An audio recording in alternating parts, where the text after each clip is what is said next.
یہ امت مسلمہ کا معاشرہ ہے، یہ حضرت حسین کے نام لیواؤں کا معاشرہ ہے، جہاں دین کی بات آئے گی، جہاں ایک مسلمان حکومت کے نظام حکومت کی بات آئے گی، میں اور آپ ذمہ دار ہیں اور روز قیامت ذمہ دار ہیں کہ ہم نے اپنا کیا کردار ادا کیا ہے۔ ہم خاموش نہیں رہ سکتے، بھیڑ بکری نہیں بن سکتے۔ ہم جو بات سمجھتے ہیں وہ بات کہنی ہے اور اپنا حق اور فتنہ بھی نہیں بننا۔ عجیب قربانی ہے یہ، ابھی وقت کم ہے، عجیب قربانی ہے۔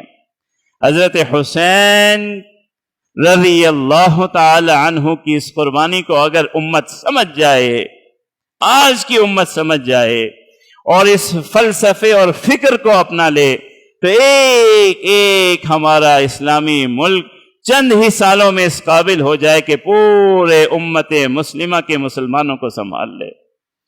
اور آج 49 ممالک ہیں، مسلمانوں کا کوئی حال نہیں ہے۔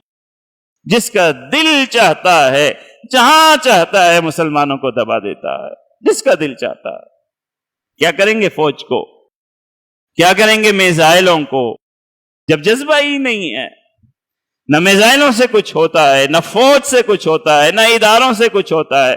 جب تک آپ باصلاحیت لوگوں کو ان کا حق نہیں دیں گے، جب تک جذبات نہیں پیدا کریں گے، جب تک معاشرے کو زندہ نہیں کریں گے، اسی طرح بھیڑ بکریوں کی طرح اگر رہیں گے، کسی کے اندر ہمت نہیں ہوگی کہ وہ اپنے بڑے سے کہہ سکے کہ یہ کیوں ہوا ہے۔